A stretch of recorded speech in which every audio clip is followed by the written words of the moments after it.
Sports Talk Chicago. Here with Jon Zaghloul, and we are back and ready for today's special guest. He's a four-time Pro Bowler, punt return record holder, and a future Hall of Famer. Please welcome Devin Hester to the program. Devin, it's great to have you on. How are you? Pretty good. What's going on? Great to have you on the program. What's wrong with the Bears right now, Devin? I mean, it's right now with this situation. I think teams are trying to get to the playoffs and get to the Super Bowl. So when you have teams that go 3-4 years, maybe 5 years, you know what I mean, without making it to the playoffs, they start reaching. And they're in a situation where they feel like the guys that they had that they depended on is not getting the job done. So, you know, that's when you start releasing some guy that a lot of people get shocked about, like he's shocking. You know what I mean? Because, you know, you're paying all these top dollars to these players, and then they're not getting to the promised land. So that's when teams, you know, start letting go some of the key players to try to find somebody else. Did you like the Andy Dalton signing? I mean, I played with Russell, you know, so I was a big Russell Wilson fan. And I just like what he brought to the table. So, you know what I mean? I was more hoping so for Russell. But at the end of the day, you know, that's just why these, you know, owners and GMs get paid a lot of money. I guess, you know, at the end of the day, they know what they're doing. So it's going to be tough, but we'll see. How'd you feel about Mitch Trubisky last year? I mean, he had some ups and downs, you know. He gave it out. He was a player that gave it all he could, you know what I mean? And sometimes it's just hard to get the job done, you know, and please people. And so he was stuck with that situation. Devin Hester here on Sports Talk Chicago. Devin, should the Bears draft a quarterback to you? Right now, with the situation of picking up Andy Dalton, I don't think so.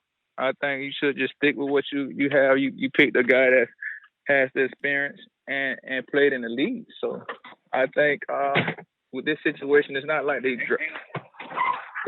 drafting a rookie, you know. So this is a veteran guy, so I think they should stick with him and just find something else that's in the league that's more valuable. Are you worried about Ryan Pace making a mistake in this draft? It's always a question. You know what I mean? To be honest, it's always a question. Like I say, they took a chance on me. You know what I mean? Being you know, I wasn't really locked in a position coming out of college.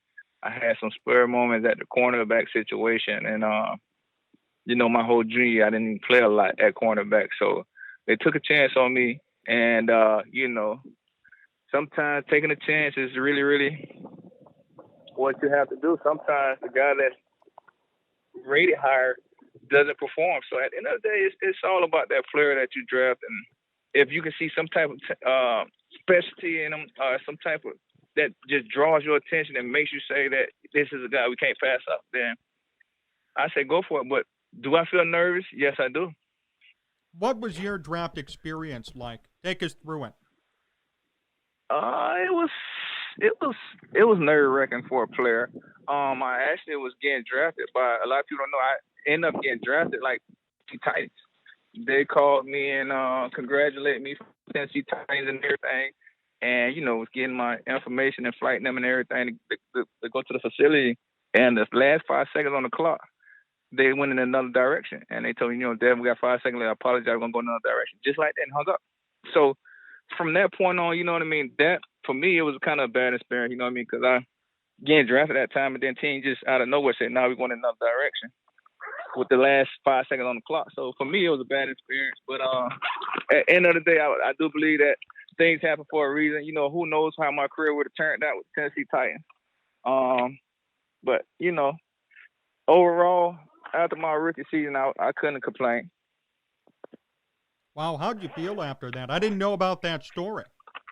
Yeah, so I was hurt. You know, I cried. You know, I cried all the way up till I got drafted pretty much. The whole time I just waiting. You know what I mean? I would just, you know, for me, as a kid getting drafted, you know what I mean, 32nd, I don't think it was either 32nd or 33rd picking the draft from a team, and then they called me. They let me know the last 5 seconds on the clock that, no, we're going in another direction. It was hurting. So, like I say, everything happened for a reason. I'm not upset about the situation now, you know, because it ended up panning out for me as a player in my career. So, you know, other than that, it was pretty good. Devin Hester here on Sports Talk Chicago. Devin, are you a Hall of Famer? Most definitely. I mean, for me, you know what I mean? Like, I really do feel like it's really not a question. You know what I mean? When it boils down to it, if you look at the stats and what I have done in the league, when you talk about return, a lot of people trying to list me as a receiver and everything. I'm not a receiver. I'm not going in the Hall of Fame as a receiver. I'm going in as a returner. So when you look at my stats as a returner and what I brought to the table, what I did to the league, and what type of impact I had on the game, it's not a question. You know what I mean? It's not saying that I'm tooting my horn, but I never was a person to toot my horn. But when it came down to this Hall of Fame thing and I really sat down and thought about it, and the more questions I get asked about it, it's not really a question. You know what I mean? It's whether when and whether or not I'd be a first ballot Hall of Fame. That's the question, you know what I mean, I feel like should be going on. You know what I mean? So at the end of the day, you know what I mean, I'm going to let it play out. You know what I mean? Put it in God's hand and we'll see from there. Do you think you'll get in as the first ballot selection? I do. I honestly do. You know, it'll be a great honor, you know what I mean, to a lot of players. That's what we look forward to after our career is over. Put the icing on the cake is whether or not he'll be a first ballot. So I honestly do feel that, you know what I mean, my opportunity is coming. I feel that it'll be soon. And, you know, all I can do is pray and hope for it to happen. Are you surprised by the pushback you've received in your case? No, I'm not surprised because the critics that do it, that talk about it, don't really know football.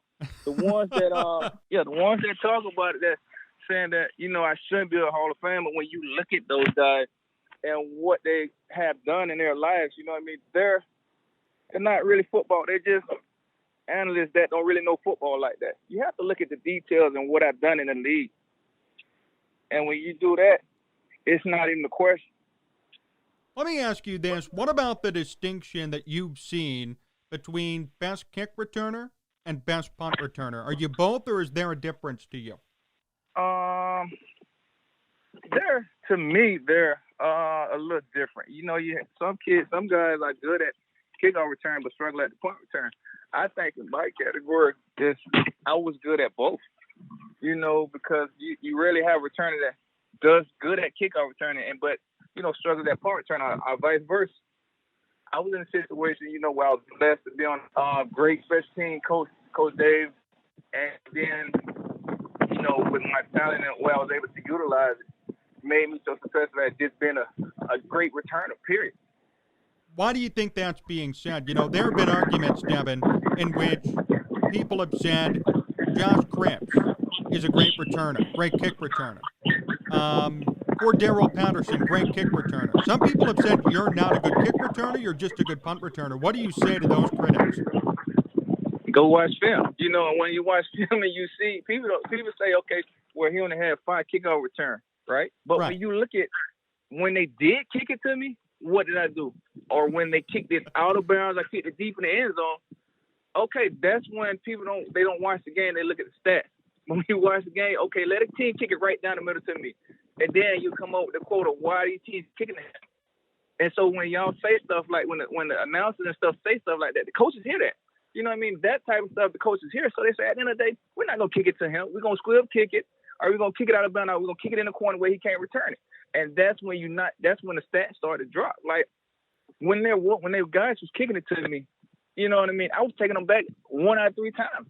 And my following year, my stats dropped, and they said, oh, he's not a good kickoff returner. But then you look at the numbers. How many times did they kick it to me? You know what I mean? So when they said he had a down year, it's not that I had a down year. It's that's when the rule came out. Don't kick the ball to Devin Hester. Kick it out of bounds. Just get it off in good field position. Do not kick it to him. And when you watch the game and you see that, then you say, okay, that's why. That's why he's not getting the touches that he should. That's why he's not getting the kickoffs and punt returns like he did the first 2 years, because teams are not kicking it to him. We rather get an offense, great field position, than get him the ball and have him a chance of him taking it back. That's when you see the stats drop. All these other guys, when you look at their returns, other guys that's, you know, maybe ahead of me in a return yard, because they had 3-4 times the amount of returns that I had. Teams were still kicking those guys the ball, but they wasn't kicking it to me. And that's telling, right? Obviously, if they didn't kick it to you, they feared you enough. Correct. What would it mean to you to get into the Hall of Fame?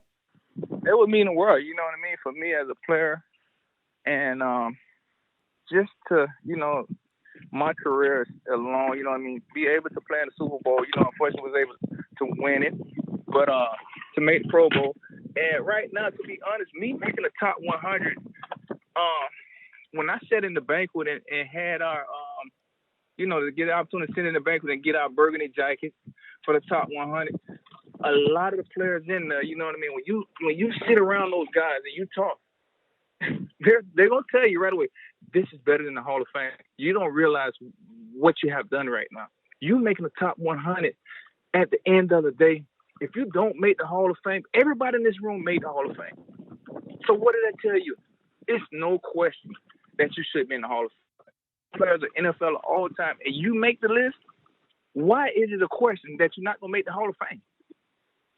And that's the answer everybody should be looking at, is saying, is this guy Devin Hester going to make the Hall of Fame? Look at the top 100 in NFL history. You were on the team. So is it really a question that you're going to make the Hall of Fame when you have over 300 players that's in it? It's really no question. Why do you think that's being said then? Because you are correct. You were a top 100 player. This is your first year on the ballot. Why is there even a debate around this? What do you think the motivation is? Because it's a retirement. It's never been a retirement in there, right? It's been a kicker. It's been a punter. It's never been a retirement. I think right now that I have the best opportunity to make it as a returner, me being the first one. And how much would that mean to you personally to blaze that trail? It'll be an honor, you know what I mean? And that's why, you know what I mean, guys of my caliber, returners are listed as special players, special team. It's just you have to have a unique, special person in that category, you know what I mean, just to be that special to make it as a special teamer. It's not easy to do. You have over 15, 20 receivers in the Hall of Fame. You have over 15 quarterbacks in the Hall of Fame. You don't have any returners. You have, one or two kickers and punters that made the Hall of Fame? It's just, that's why they call it special team. It's just a special player. And when you look at the Hall of Fame, is this guy really, really a special player to really make the Hall of Fame as a returner? And when you sit back and ask yourself that, okay, you look at the guys. Does this guy deserve? Does he deserve? Okay, then you go look at, the top 100 players of NFL of all-time history. How many times did this guy make the All-American team, the decade team? 2 times. What other returner do you know that made the All-Decade team twice? Maybe once, but not twice. I made it twice.